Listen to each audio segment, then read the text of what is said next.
This is TWiT. Apple is at its best when it doesn't know best.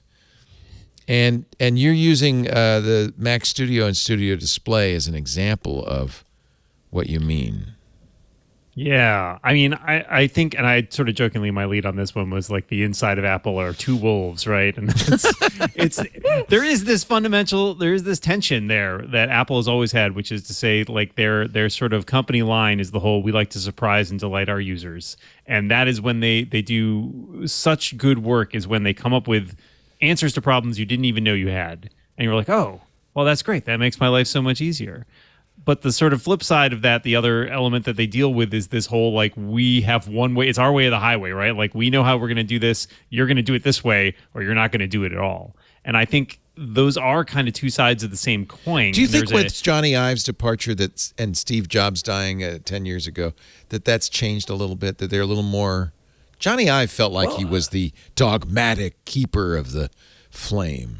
There is definitely a top-down feel there, and it's not that they don't still have people doing that, but I think there is this shift where they've started to go back to listening more to their users. I mean, I think you can see that with the MacBook Pros from last year, where they reinstated all the ports, right? That, like, were missing. Yes. Yeah, people are happy. Got rid of the touch bar, got rid of the butterfly keyboard. The bad keyboard. Yeah, all this stuff feels like, rather than them sort of imposing a, we know how we want to do this, and it's going to be great. You're going to love it. Trust us. Big escape key, listening to developers.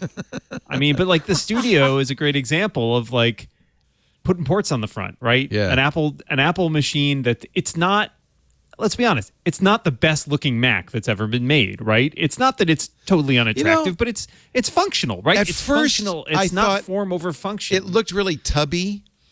And I've kind of it's cute. It's like a little chubby teddy bear. It's chubby, but it's cute chubby. I mean, if you throw it out there and compare it to something like the trash can Mac Pro, right? Which was all about form. It was all about, we're going to make this beautiful circular piece of crap. Right. And in the end of the day, it didn't do the job it needed to get done. So I think it's refreshing to have a situation where they're like, we understand this is a machine that you want to get your work done, and we're going to make it as easy as possible and accommodate what you're trying to do with it. And I think that's good. It speaks well to where they're going with these product lines. And yet, the Studio Display, I'm really starting to think, was a misfire. I don't know. There's a lot of debate about it, and I can't tell how much of that is sort of created versus how much of it is actually impacting people, because people wanted, like, after the Pro Display XDR came out with its humongous price tag, people were like, oh, just put the 27-inch iMac panel in a monitor and let me buy it. And that's what they did, and it's, it's $1,600. It's not cheap, but for an Apple product, it's pretty cheap, I don't think it's a bad quality monitor. I think a lot of people who are used to having an iMac on their desk would be very happy with this. There's been a lot of complaints about this and that and how it matches up to other things. But I think one of the things is there's not really a super comparable product to this, right? Everybody who was using a Mac Mini or wanted to hook up an external display to their MacBook Pro, a lot of them were using the LG, the Ultrafines. And those had a lot of people had complaints about those too. They were poorly shielded at first, and they're poorly shielded. Yeah. The built-in stand isn't great, although it at least comes with Mesa. So because I have one of those that I'm going to be selling, and I should be getting. You're getting the Studio Display? I am. I got the one with the VESA option because I'm not dumb. Put your fingers in your ears. I think it's basically a bunch of parts from 2018 and 2019 Apple had left over. Oh yeah, you're not wrong. Slapped together into a $1,500 product. Oh, it's look, I have many complaints that I spent the money that I spent on it. Like, I'm not happy to buy it, to be very clear. Oh, okay. But there are no other 5K displays, and that actually does matter to me. Does 5K make that much of a difference? There's lots of 4K. Yeah, for me, I really do. I have to say, because like for PC stuff, for gaming, whatnot, 4K is fine. I can use like a TV as a monitor for that. But I've been using a 5K iMac for like 10 years at this point, and it's hard to go back. and it's hard to go back. So the reason I ultimately ended up getting the LG was because I was like, I just wasn't happy with any other display that I got. Like having them side by side, it really bothered me. And even hooking my Mac up to it, I just didn't like the way that, you know, the display scaling happened. So I think it's stupid that I spent this much money on something that doesn't have local dimming zones. But that honestly, you know, like would OLED have been nice? Yes. But did I expect it? No. Higher refresh rate, I don't think was ever going to happen. Anyway, that matters to me less. But I feel like that's another thing that bugs the hell out of me. Apple put an HDMI 2.0 port on its studio display, so it can't do high frame rate. I would love 120. I have 120 hertz monitors that I can't, you know, get that speed on. Right. It drives me you nuts. Can't. You can if you, depending on, like, if you have a DisplayPort I'm going to use connector on those DisplayPort, monitors. although I've had trouble getting USB-C. DisplayPort working, which is another issue. This is, by the way, Samsung said, "Oh, hold my beer," and they announced the M8, which is it's only 4K, but doesn't that look a little familiar? Like maybe like kind of like an iMac. Yeah, with the colors. With the colors. Whoa. And Samsung making a product that looks like an Apple product. Yeah, that's unheard of. Although they didn't put the camera in the display, they put it on top of it. Of course, that way you could put a better camera in there. Or you can take it off, which, you know, I know people who can't have cameras. Yeah, don't want a in their camera. workplaces. Take it off. Totally. Yeah, sure. And it's $700, so it's less than half as expensive. But I think there's something to Christina's point about, for whatever reason, I think, especially if you get used to something like the 5K display on the iMac, I think the resolution issue hits people harder than a lot of those other bullet point features. So you'd like rather have HDR. 5K than HDR? As someone who has used an iMac 5K for 5 years, I don't know what I'm missing. Maybe is probably part of it. Like if I saw that and we're like, oh yeah, that would be nice to have on there. But it's hard to have a sort of apples to apples comparison, pardon the expression, because there isn't another monitor that chooses to emphasize the things that Apple is choosing to emphasize in its displays. By the way, I think this is hysterical. In the product photographs for the Samsung M8, they show Apple TV playing on the M8, just in case you didn't really get the connection right away.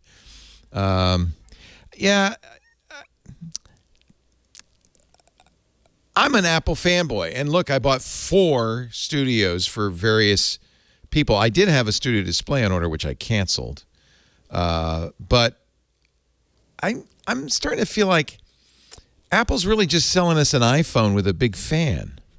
Can I spitball something? Yes, please. Like, this has been debunked, I think, but I'm going to just put it out there. Do you remember in 2014, I think, there were rumors that Apple was going to come out with a television? Yes. Right. Yes. This is the closest they've come. It's an iPhone in a TV. Mm-hmm. An iPhone it's 11. talking about like old chips, the HDMI. Somewhere Gene Munster is very happy, I'm sure. Exactly. I was going to say Gene Munster is very happy with this, and I don't think he ever gave up, by the way. Why rumor. not? Just keep doubling down on that one. No, it's coming. Still, it's coming. I know it is. It's going to come. Well, that's the weird thing with this is, I mean, the teardown. I mean, we're not really sure how the storage is connected. It's 64 gigs of whatnot. storage. It only uses 2.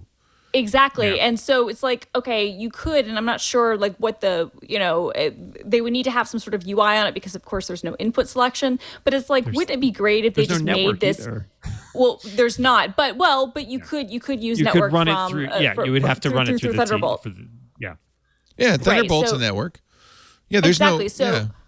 So, I mean, to me, what would be great is if you were able to have this and use the network of its host device or whatever. They're never going to do that. You think I know they're they going won't to do that? They're never. Absolutely not. Of course not. I'm just saying it would be nice if I could like have an Apple TV built into my $1,600 monitor. Yeah. That's all I'm saying. Sure. It'd be nice. Would be. And in fact, it's a better processor than the Apple 4K Ultra. But the 4K Apple TV. But no, it's just because they had some chips left over. The chips are they had some chips left over. They make them at Exactly what scale. it was. They're like, we have a bunch of iPads laying around. We're gonna grab the camera out of that. Okay, this is a chip. Fine. This is the only storage that it'll work with, so we'll just throw these in, and this will also give us maybe. I mean, this is just me extrapolating. This will give us a test run for the bigger iMac that we said that we're not doing, but we are absolutely going to come out with at some point. So initially the rumor was, oh, this is what we're doing instead of an iMac. It's an iMac deconstructed. We're going to sell it separately. And then now there's rumors, oh, no, they're going to do a 32-inch iMac. That's still on the drawing board. I think I have to. You think they do? I think there's a gap there. I mean, and I wrote about this a little bit too, but there's a performance gap too, because I was in the market to replace this 27-inch iMac because it's still an Intel model. And I can't get anything that's between the Studio, which starts at $2,000, exactly, and an M1. And it's like, I already have an M1 Air. I don't want to take a lateral move of like having, this is my workhorse machine. I do podcast editing on this. I do stuff that actually requires some horsepower. I do things that require more than like 2 Thunderbolt ports. And so I wanted to buy something. I was like, there's really nothing in that price range between roughly, the iMac and the Mac Studio. And it feels like there should be something there because the M1 Pro chip, which they've used in the MacBook Pro, doesn't exist on the desktop. There is no configuration of a desktop machine that uses that one chip that's between the M1 and the M1 Max. And you're like, that's weird, right? You have a chip. It can do this stuff. You could stick it in an iMac or in a Mac Mini. But remember, to be fair, single-core performance is identical on all M1 devices, from the Ultra down to the M1 MacBook Air. It's the same. It's not, the chip isn't that different. You get some more GPU cores. You get more RAM too. You get more RAM, which is very important. Yeah, which is the big thing. Yeah, but that's because Apple's decided to put the RAM on the SoC.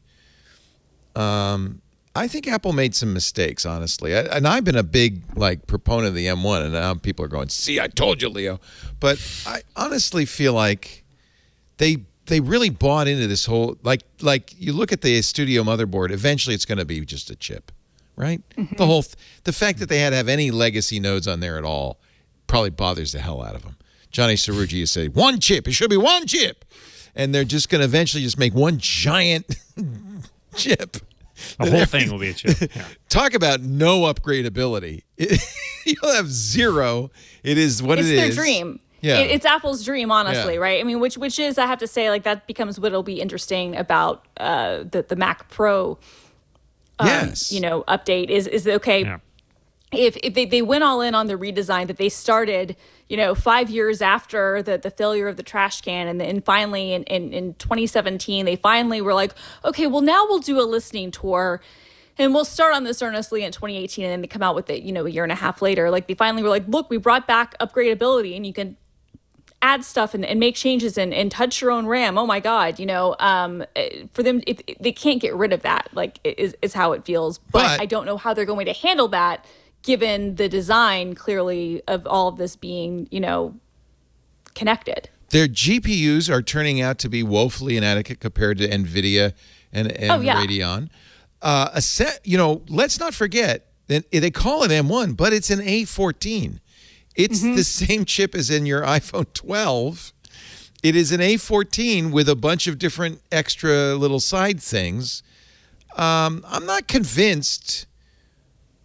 I'm wondering, honestly, if they might be running out of runway. That the problem with the Mac Pro is